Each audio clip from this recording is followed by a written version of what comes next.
Welcome to the LSI Behind the Wind podcast. My name is Sean Slatter, and for 30 years, I've dedicated my life to the science of business development. I've seen the impact of our work, which has evolved into economic development and now social impact. Why don't you talk about your career and a little of your background? Sure. So I'll start with my Army career. I enlisted in the Army as a 17-year-old, so right out of high school. Just less than a month after I graduated from high school, I was in the Army. And then I retired. After 30 years of military service, I retired as a colonel. During that time, I deployed to 10 different foreign countries. I volunteered for airborne school, meaning I was a paratrooper. Served in 3 combat zones, including Afghanistan, Kuwait, and Iraq, as I was awarded the Bronze Star and the Legion of Merit for my service. Amazing. My deployment to Iraq was unique in that I served with my own son. My oldest son, Stephen, was at the university. He was actually at BYU on a scholarship, and he decided in 2007 to join the Army. Oh, my goodness. Now, I don't know if you remember what was happening in 2007, but the war in Iraq was not going well. That's right. Every day we would get on the news the body count of those who had died of roadside bombs. And it was during this terrible time for the U.S. military that my son decides to join the Army. I said, Stephen, you don't need the money. He said, Dad, I'm not doing it for the money. I said, well, why the Army? He said, the Army will guarantee that I can learn a language. I said, what language do you want to learn? He said, I want to learn Arabic. I said, Stephen, if you learn Arabic, they're going to send you to Iraq. His answer was 3 words. He just said, I know, Dad. Amazing. So he was joining for the right reason. He was joining because he felt it was his duty to go and to contribute. He was the age of people who join the military. So not just my experience with my son, but also my work with junior ROTC in the high schools. And for nearly 3 years, I was the assistant professor of military science at UNLV. I am very optimistic for the future of our military when I see the quality of the character of the young men and women who are joining our armed forces. We really do have some good young people coming up in our military. I'm proud of them, and I'm optimistic and hopeful for our military. I agree. I've spent a lot of time at the military academies, and it is some of the best of America. When I was in high school, belonging to ROTC was kind of what the nerds did. It wasn't a cool thing, but that's not the case now. I've visited several high schools with ROTC programs, and it is the athletes and the student government people that are joining ROTC, and it's cool to wear your uniform on campus, and it's just great to see these young people embracing service to their country. I was at the U.S. Air Force Academy a few weeks ago in Colorado Springs and had the opportunity to have lunch with one of the cadets. And I said, what do you do for fun? I fully expected him to tell me, I play video games, or, I have a girlfriend or something. No, what he does for fun is that he leads the honor guard at the academy, and he's so serious about this assignment. And you're right. These kids are amazing. Yeah, I'm grateful for them. A couple of the last assignments in my military career, I was assigned to the Pentagon during the Trump administration. I worked in the Office of the Secretary of Defense for policy. So I've worked on national policy in Washington, D.C. I understand the process, and I had that experience. I also taught at the National Defense University in Washington, D.C. I taught a national defense course, and so I understand the importance of securing our borders, of having a strong, modern military. It's all part of national defense. So I've got a few questions for you. When you were serving in Iraq, did you have the opportunity to see your son while you were there? I did. Now, we weren't in the same unit or in the same location. He was up north in Kirkuk, near where the Kurdish forces, where the Kurds live. But my assignment took me throughout Iraq, and so 3 or 4 times I was able to be in Kirkuk the same time as my son. We've got some awesome photographs of that. We found an old Russian MiG abandoned on the side of a road in Kirkuk, and we've got pictures of us with that Russian MiG. Oh For my. me, it was a tremendous honor to serve with my own son. For my wife, it was a very worrisome period for a year when her son and her husband were both deployed. Absolutely. And then you said you also served in Afghanistan. What was Afghanistan like while you were there? And I mean, talk about your time in Afghanistan and now what's happened over the last year in Afghanistan. Yeah, so my the mission that I was on in Afghanistan, I led a team of people, both civilians and military, and we coordinated closely with a cell inside the embassy in Afghanistan, and our mission was to interrupt threat financing. We shipped over, I have photographs of pallets of $100 bills on the back of cargo planes. And we shipped millions and millions of dollars in cash to Afghanistan. And we used that to pay for the war, to pay for the material and labor at our bases, to pay the security forces, the Afghan security forces. But we know that some of that money was going to the bad guys. We were financing both sides of the war. And so this team that I led had the mission of interrupting that threat financing, whether it was our dollars or dollars coming from Iran or Pakistan or wherever they were coming from. It was a fascinating assignment, and I got to see the inner workings of the Afghan government. And there was so much corruption. We would take a brick of money to at the national level, and they would divide that and send it out to the local levels. But before dividing it and sending it out, they would skim some off the top, and then it would get to the local level, and the local government would skim some off the top and then divide it among their police captains, and the captains would skim some off the top and divide it among their lieutenants, and the lieutenants would skim some off the top, and then eventually that poor security guard manning a security checkpoint, the ones that are getting blown up and shot at, they would get what was left. But in Afghan society, that security guard just knew that that's the way it was, and that maybe someday he'll be in a position to be able to skim some off the top. Corruption was just baked into their system. I finished that tour with a resolution that we should not be sending any more dollars or spending one more drop of blood in Afghanistan. That the people of Afghanistan, especially the men of Afghanistan, weren't willing to stand up for their own country. The Taliban was just ruthless to women, but they were allowed to be ruthless to the women because the husbands and the fathers and the brothers and the sons wouldn't stand up and defend the women. They wouldn't stand up and defend their own country.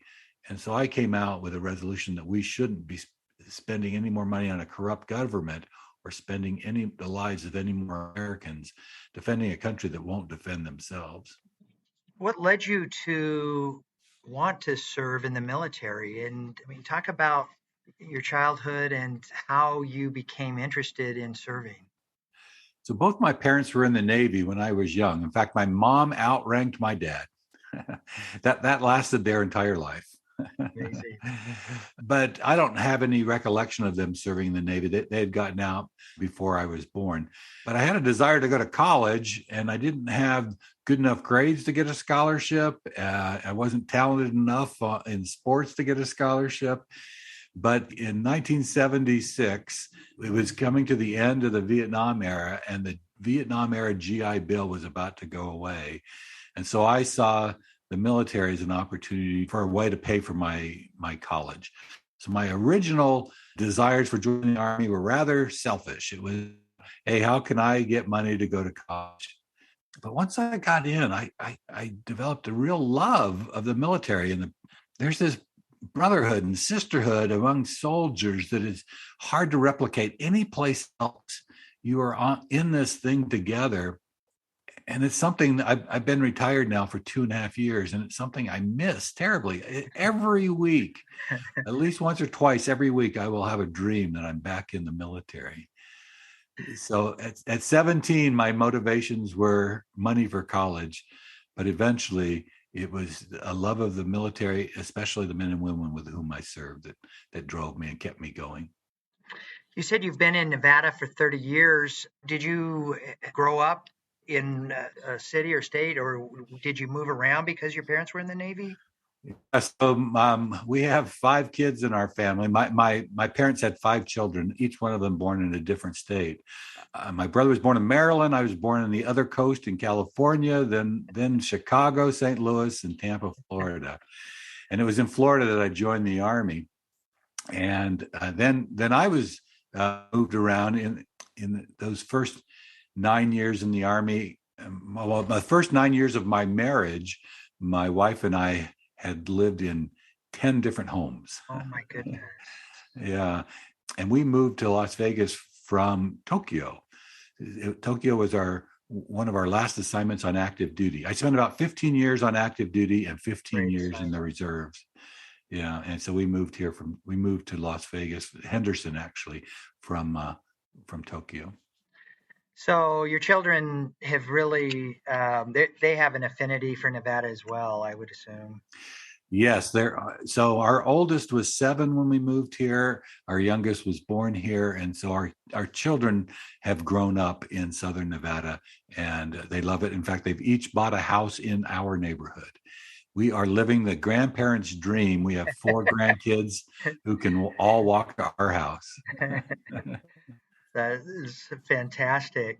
Well, so I'm interested to know.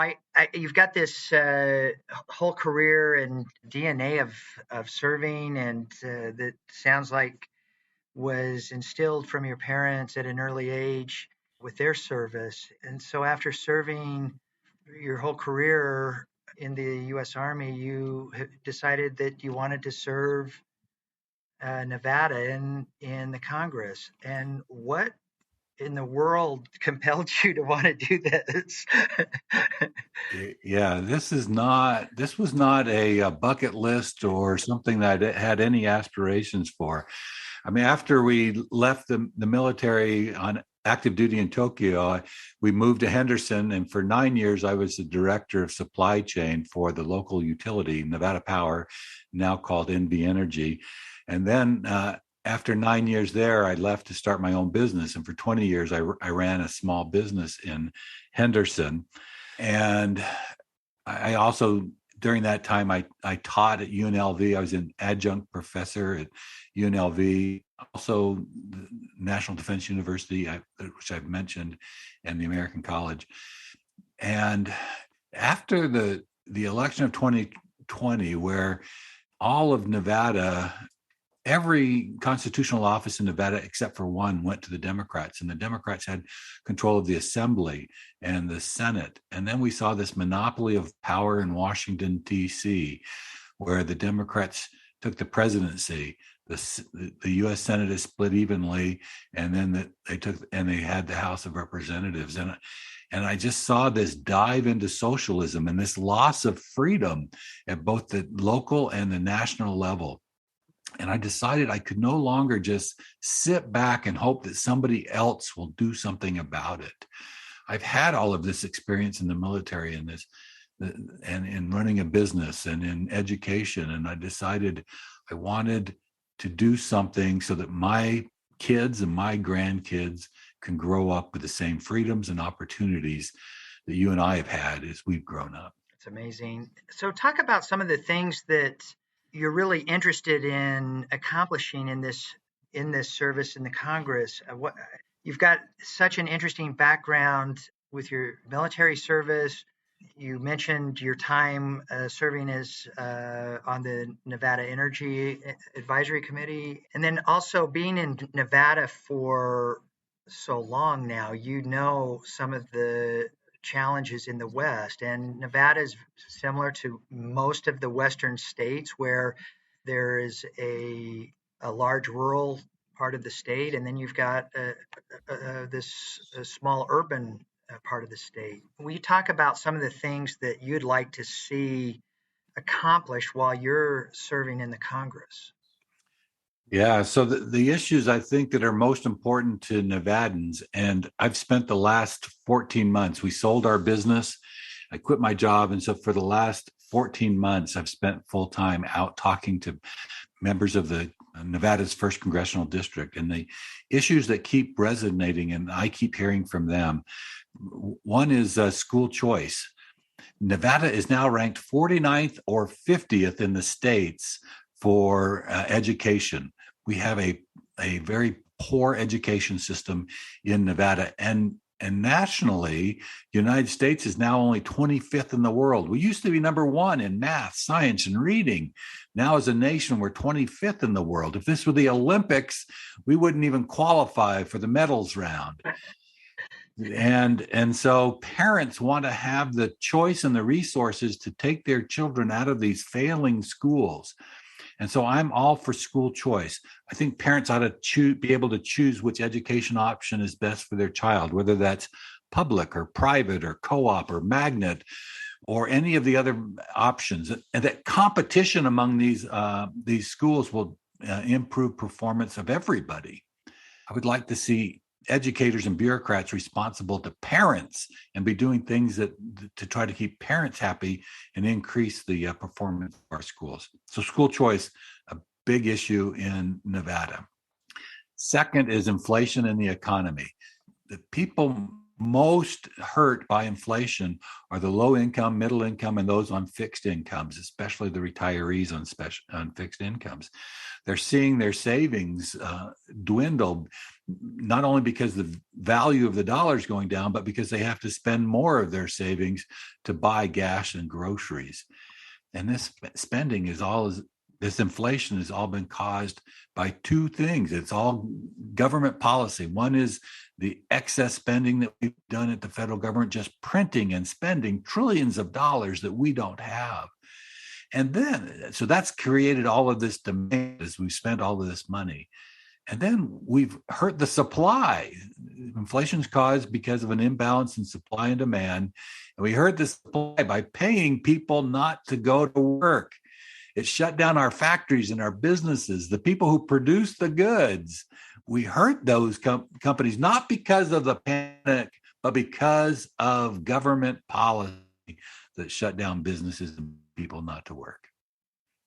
So school choice, inflation, and then those individual freedoms that people enjoy shouldn't be able to enjoy because of the Bill of Rights, the freedom to assemble and the freedom of religion. In Nevada, our governor shut down the churches. I just couldn't imagine that a governor, you cannot go to church. He said that church, this freedom of religion, freedom to assemble, was not a vital service, but he left open marijuana dispensaries. So how could it be that a church isn't a vital service, essential service, and marijuana dispensaries are? And so we've seen this loss of individual freedoms, even attacks on our Bill of Rights. So those are the things that Nevadans tell me are most important to them. I bet it's been an interesting experience interfacing with residents of Nevada and listening to their challenges and their hopes for the Congress and what they'd like to see. You mentioned your focus on the economy, and really, I want to spend some time talking about this Infrastructure Investment and Jobs Act, also known as the Bipartisan Infrastructure Law, BIL. There's $1.3 trillion that last Friday now has been authorized by the Congress to be pushed from the Treasury into the various agencies. The agencies then will have the autonomy to make decisions on how that funding is going to be spent, which I think this is an interesting issue in the history of the Congress. I can't remember a time when in the country's history when the Congress has delegated their responsibility for spending to a third party. And that's what's happened. I also think it's an opportunity for states and municipalities now that it has been passed that states and municipalities have this opportunity to make significant improvements to infrastructure that will include energy, water, public lands. In fact, our team has been working closely with Nevada's two senators and their staff on some specific projects out of Nevada tied to IIJA. You've got this interesting background, as I said, in defense and energy and as a small business owner. What will likely happen is that by the time you are serving in the Congress, this funding will have been pushed out. Now the agencies will be making decisions rapidly over the next few years on how to award this funding and what funding will be allocated to states and municipalities. What are some of the projects in the first district that you see might be a good use of this funding? Water. We have water is an issue not just for Nevada, but for all of the western states. The Colorado River has been doing a great job over the decades of providing fresh water to the residents in the West. But we're now well into beyond a 10-year drought, and the Colorado River is stressed. And you can see the ring around Lake Mead and Lake Powell. Our reservoirs are way down, and water's a real issue. Southern Nevada has been a leader in water conservation. Southern Nevada's population has just boomed the last 20 years. But an interesting fact, even though we have had hundreds of thousands of people move in the last 20 years, Southern Nevada uses less water now than 20 years ago. We have done an excellent job in conservation. Every drop of water that goes down the drain in Southern Nevada, whether that's your sink or your toilet or your shower, any drop of water that goes down a drain is recaptured and reused. That's not the case in Southern California. California, every drop of water that goes down a drain is treated and then released into the Pacific Ocean. Makes no sense at all that we're sending water to an ocean that people say is rising. So we ought to use some of the technologies and some of the conservation methods that we've been successful at in Southern Nevada in California. That infrastructure spending bill, that $1.3 trillion, that's a lot of money. Unfortunately, less than 0.5% of that money was set aside for water. That's right. Now we can live without another bridge. You could live without an electric charging station, but you cannot live without water. And I think it was a failure on the Democratic delegation from Nevada that we didn't get more money to address the water issues in the West. Absolutely. It's a systemic problem in the West, and it has been for 200 years. And we could spend a lot of time talking about some of your ideas for water, especially policy around the Colorado River. Talk about energy. There is a lot of funding that has been appropriated under this bipartisan infrastructure law that is going to be energy focused. And are there some energy projects? You mentioned electric vehicles. There is a large amount of funding that has been set aside for electric vehicles. Are there some other energy projects that you're interested in capturing for the first district? Yes. First of all, I'm in all of the above. I think we ought to be exploring all forms of energy. That includes solar and hydro and wind and nuclear. The U.S. government has spent hundreds of millions of dollars at Yucca Mountain and looking at a nuclear depository. The biggest objection to that nuclear depository being nuclear waste depository being in Nevada is that nuclear waste would have to be moved on the highways of Nevada, and that could cause some problems. But what if we built nuclear plants right next to Yucca Mountain? If we built nuclear there, it's been 3 or 4 decades since the 3 Mile Island and the nuclear accidents in Russia.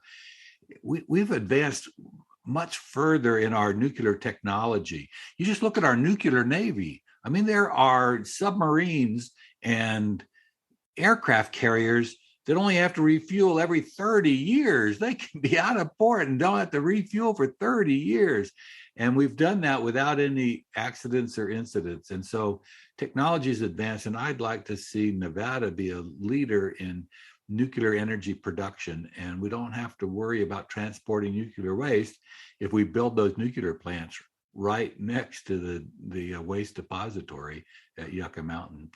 Now, it's a bit of a third rail in politics in Nevada to favor Yucca Mountain, but there are hundreds of billions of dollars available for good paying high-tech jobs in this industry, and I'd like to see the people in my district benefited from that. I think that's very interesting. We're working with a lot of the Department of Energy labs around this very project. And in fact, one of the initiatives that LSI started a few years ago was building a energy tech corridor along I-15 that would go from Nevada to the Canadian border. And you look at Nevada's history and pedigree in nuclear science, it goes back to the beginning. And so I think there's a real opportunity to build these energy clusters around nuclear science, especially along this I-15 corridor. That's very interesting. Is there other energy initiatives that you have an interest in pursuing? Yeah, we've got to take full advantage of the natural resources that our country's been blessed with. We've got that pipeline from Alaska that's running at half capacity, less than half capacity right now. We ought to be drilling and harvesting the gas and oil that's in Alaska and in the Dakotas. We ought to return to being energy independent, and we've got the resources here. We ought to finish the Keystone Pipeline and develop our own domestic. It makes no sense to me or to most Americans that we would send billions of dollars to our adversaries, Russia and Iran and other maligned actors, and fund their terror in the world when we have the ability to be energy independent right here in the United States. Great. Another issue in the West, and really tied closely to IIJA, is public lands. And it's a significant issue in most of the Western states. You can talk about some of your thoughts around public lands. Yeah, so 87% of Nevada, 87% of Nevada is owned by the federal government, meaning there's only 13% of our land available for local government and for private property. That just should not be. And that's not just a Nevada thing, that's a Western states thing. It doesn't happen in the East. Because when the country was formed, the states owned all their own land, and they would give the federal government some land that needed it for a post office or for a military installation. But it was the states granting the federal government some land. But in the West, the way it worked out, the federal government developed the Bureau of Land Management, and they took control of all the lands, and occasionally will give land to the states. That's completely backwards. It's not the way the Constitution was written. It's the states that formed the federal government, not the other way around. And it's the states that should have control of these lands and give the federal government what they might need inside Nevada. And so it's a huge issue. And one of the things I'll do in Congress is to join the Western States Caucus. It's a bipartisan group, and we share many of the same issues. And this public lands issue is one. So I want to spend some time talking about defense.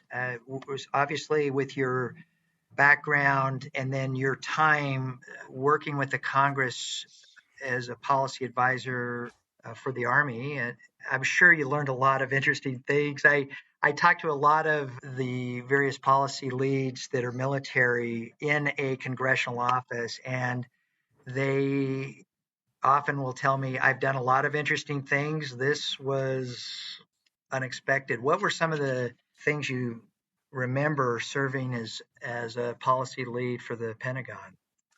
Yeah. So for 3 years, I was a joint military planner.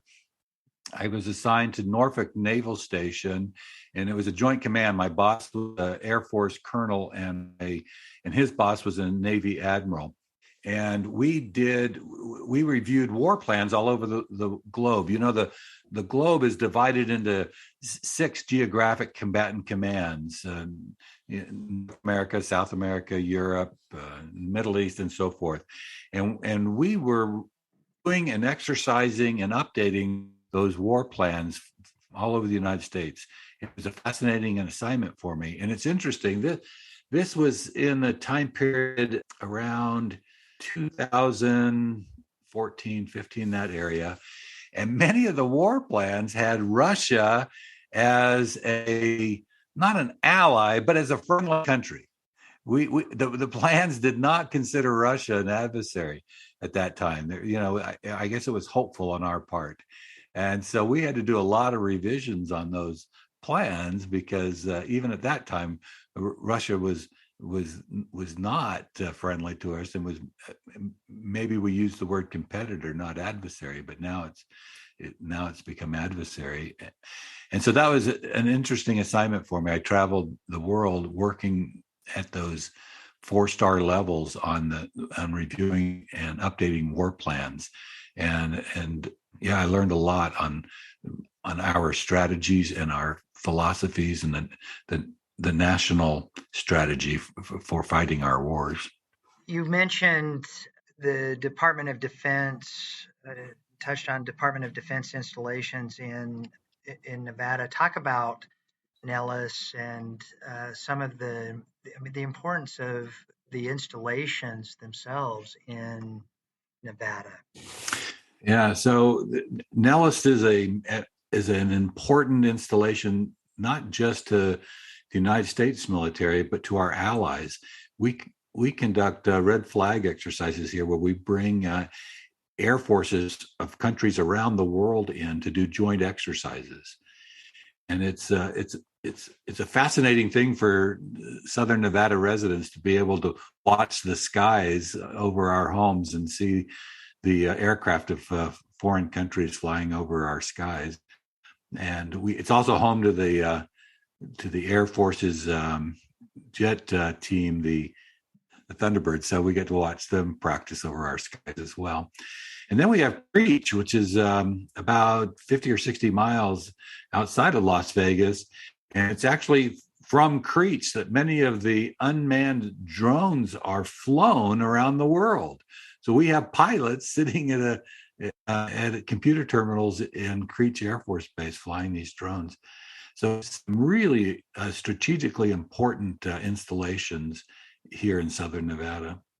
And I know that Nellis is not in the first district, but such an important installation for our Department of Defense and many of our allies, as you said. It's the Nellis Test and Training Ranges, the sister range to the Utah Test and Training Range, and collaborate closely on red flag and other exercises. It's just, as you know, it's such a critical part of the mission, and I am excited to work with you in some of these various initiatives at Nellis. As we wrap up this discussion, which I've loved, Colonel, could you talk some about your thoughts on economic development, especially in rural areas? Nevada has a large rural population. The first district has a large urban population, but could you talk about your thoughts around economic development, particularly in rural Nevada? Yeah, so most of the rural Nevada is in the north, in Elko and those countries in those counties in the north, and we have very strong industries in both cattle and in mining, and we have some of the rare earth minerals in northern Nevada, minerals that right now we have to depend on China or others to provide for us, and we have them right here. Unfortunately, it's often they're not available because the land is owned by the federal government, or environmental regulations and government red tape and bureaucracy keeps our country from benefiting from these minerals that are right here in Nevada. And so at the federal level, going back to that, it's a matter of national security. We need these rare earth minerals and materials to be able to, for our national security, for computers, for lithium, for batteries. And so we ought to be taking advantage of the resources that we have. And many of those are in the rural counties of Nevada. In terms of the first congressional district, what are some of your interests in tied to economic development and diversity, resiliency for the economy in the first district? Yeah, so the first district has all of Boulder City, and that's where the dam is located, and it has almost all of Henderson, and Henderson is the second largest city in the state of Nevada. And then it has a portion of Las Vegas and Clark County. And the economic diversity has been an issue for Southern Nevada for the entire 30 years that I've lived here. One of my roles at NV Energy was business development and working with others in the community to attract businesses so that we diversify beyond just gaming. Gaming is the gaming and the resorts. Tourism is the 600-pound gorilla in the economy, and we love it. It's the engine that drives everything for our economy, and we don't want to do anything to hurt that industry. We do need to diversify, and we've had some success in getting regional headquarters located here.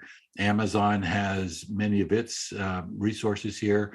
We have planned a large airport just south of town, which would facilitate trade and regional trade, and attracted the Raiders and other sports teams.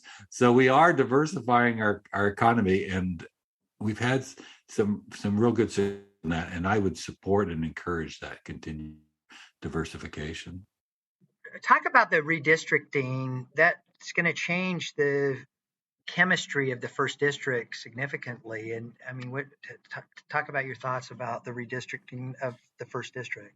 Yeah, no, it's been a real benefit to me and to my campaign. The first congressional district used to be 7% Democrat. It's now 40% Democrat and 60% Republican and independent. And those independents are trending towards the Republicans. So it's a real advantage. In fact, the Democrat incumbent in there is Dina Titus, and she has publicly stated that she thinks that the Nevada legislature did her no favors, and that it's going to make it very difficult for her to retain the seat. And I think the rest of the country recognizes that as well. The NRCC has put this district as one of its takeover targets, and we're attracting a lot of national attention because it looks like a promising pickup for the Republican Party. You mentioned Congresswoman Titus. Do you have a relationship with the other members of the Nevada delegation? And if so, I'd love to hear some of your thoughts. The only Republican in the Nevada delegation is Mark Amadei, and he and I have talked several times, and so I do have a relationship with him. I do not on the Democratic side, but that will be important for me to have that relationship come January with whoever is Nevada in the Nevada delegation, whether they're Republican or Democrat. It'll be important that we are working together with the state of Nevada.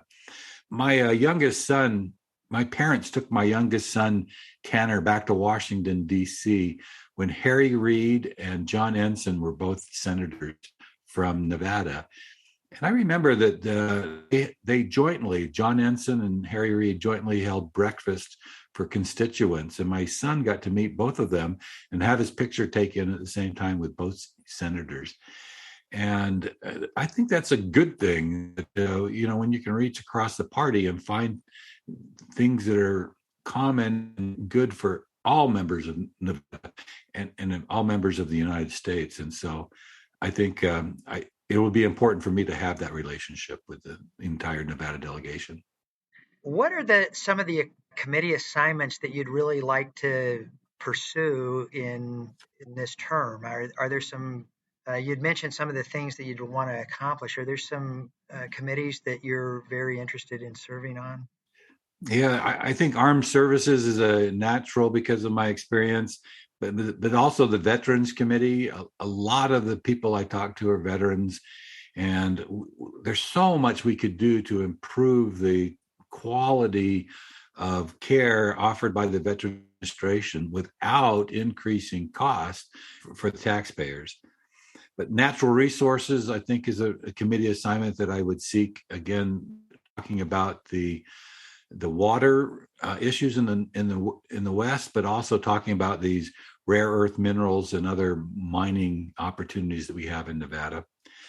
And then the business I owned for 20 years was in the financial services sector, and so a financial services assignment to the Financial Services Committee would also interest me as well. One of the initiatives that LSI has worked for several years has been a focus on employment for military spouses, and the policy work that we've done within the Congress, which was to write legislation that would allow for military spouses to move PCS into these assignments and have their professional certifications and licenses recognized across states. And it was hard to it was hard getting that legislation written, surprisingly, and it's been very challenging now working with the states and having the states recognize and accept professional certifications and licenses. And I'll give you an example. There are many of the military spouses are teachers, and where they're assigned every 2 years to another post, many of these military spouses will come into a new assignment mid-school year.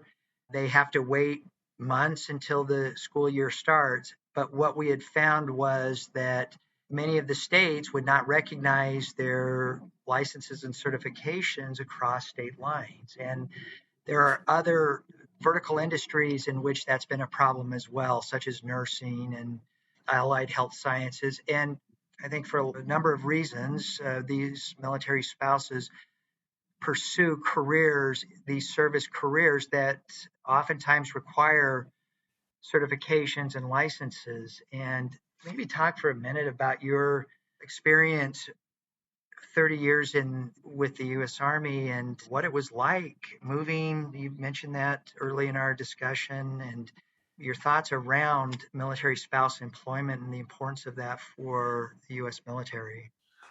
Yeah, so it's often almost a requirement, especially for the lower enlisted grades, to have two incomes because, a private or an E4 even an E5 sergeant in the Army, their pay is not all that great.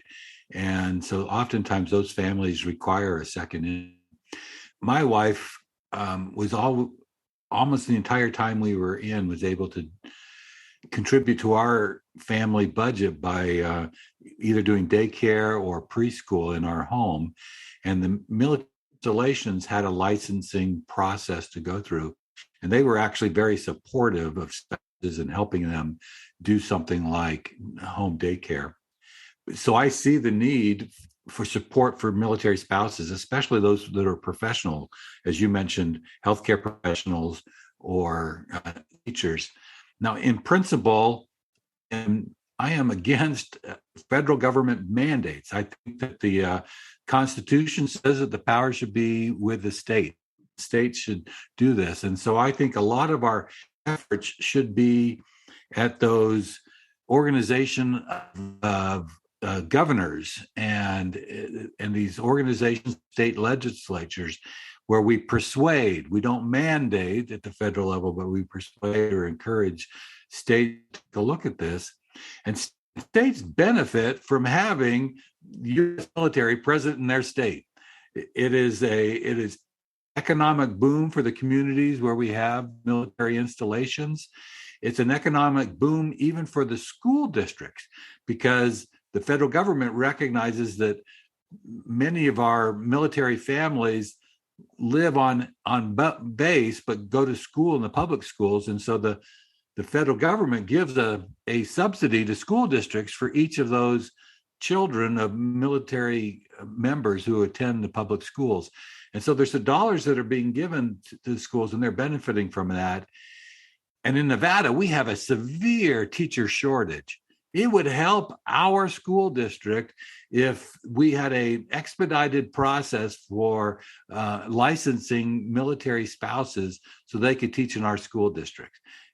So there's a lot of benefits to my district to having this, but I don't think it should come as a way of a federal mandate, but rather through persuasion and discussion with governors and legislatures.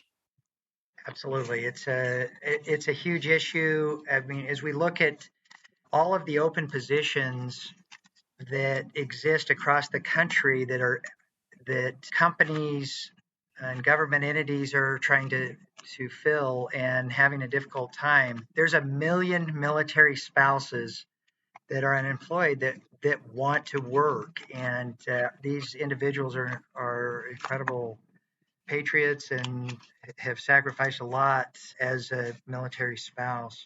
So, something that I could see being done at the federal level. One of the issues for these military spouses is that they never stay long enough to earn a retirement. And so, if at the federal level we organized a retirement fund that school districts, for example, for teachers, that school districts contribute the equivalent to that federal retirement fund that they would have contributed to the state retirement fund, so that the school teachers are accumulating retirement benefits, even though they're working in many different school districts throughout the United States. I think that would be a good cooperative effort between the federal government and the local government that would help not just the spouses, but also the school districts throughout the country that need teachers. We really see this as a national security issue that, as you said, especially the NCO families really need two incomes, and it's difficult when you're assigned to a post such as Fort Bragg or some of these installations are in remote areas of the country for a reason.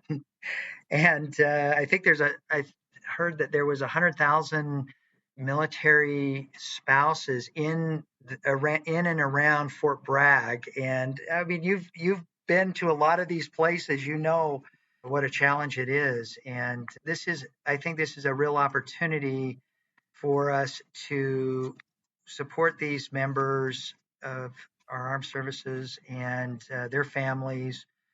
And it is a way to attract and retain individuals. I mean, we've heard a lot of military families that have said, we love serving, we just can't afford it. Right. So, and then our team has also been very focused on transitioning veterans and helping them develop second careers. We employ many former veterans in our company, and I think that America sometimes has this idea that, like you, that you've made a career serving the U.S. Army, for the U.S. Army, and that once your career's over, that's it. But you're young, and you still have had another career. You're about to embark on a new adventure, and you look at the members of the military that are transitioning veterans and how young some of these individuals are, and the opportunity for us to transition these veterans into a new career. Yeah, so I can look at my own son. He served for 6 years in the military and then got out, and he did take advantage of the GI Bill and other things, and he did well. But that's not always the case for veterans exiting the service. Now, each branch has a transition assistance office, and they do offer resources. But going beyond that, and these community level things, Nevada's got some pretty good programs for transitioning veterans, but there's still cracks because we see a huge too many veterans that are homeless in Nevada and in other communities around the country. And it means that they serve their country, and now they're homeless, and there needs to be a better safety net for some of these honorably discharged veterans who serve their country and now need to get back into the community. And so I'd be very interested in learning more about what you're doing and what we can do to help these veterans. We've had a long history working with veterans. In fact, it really was our first initiative that pulled us into this social impact work that we do. We had a client of ours that had watched us create these thousands of jobs in a region, and one of the things he came to us with, he said, we have identified by name 5,000 veterans that are unemployed, and we want you to find work for these veterans. And we did. And during that time, our team became experts in what works for a lot of these veterans and what doesn't. And we saw some just heartbreaking stories working with these 5,000 veterans. And because of that work, we know that where there are large populations of unemployed, homeless veterans and veterans with other social challenges, First District of Nevada has a large population that I think it's a great opportunity for you to, as you said, address the needs of some of these individuals who have so honorably served our country. Yeah. Yeah. Well, I appreciate the work that you're doing in that area, Sean. Colonel, this has been such a great discussion. I've really enjoyed this, and I'm so excited about this adventure that you're on. Is I know you've got a lot of social media that sites, and we'll link all of this, all of your website, and all of your social media channels in this episode. As we wrap this up, was there anything else that you'd like to convey to our listeners and especially to the residents of the First District? Is there anything you'd like to convey as we close this episode? Yeah, the thing that's in the news right now is war in Ukraine, and because of my military service, I keep getting questions about that. In fact, I've been on national news programs asking about the war in Ukraine. I'd like to just make a couple comments about that. First, I'm so proud of the Ukrainian people. You see grandmothers standing in front of tanks. You see the fighting age men and women taking up arms and volunteering to serve their country. That's not something we always see today. I my last deployment was in support of operations in Syria. And too many of the fighting age men and women of Syria left the country and were sitting in coffee shops in Europe complaining that we, the United States, aren't doing enough to get their country back for them. That's not how it should be. It should be what we see in Ukraine, with the Ukrainian people taking up arms and fighting for their own freedom and liberty. That's what we did in 1776 when we declared our independence. And so I'm proud of the people, and they deserve our support and the things, the weapons that we're getting. And I admonish the current administration is so slow to provide that support. They delayed the shipment of defensive weapons. They delayed the support. They've stopped they're not supporting the transfer of these MiG fighter jets to Ukraine. And we've got to do better as a country, and our leaders need to do better as a country. So I'm proud of Ukraine.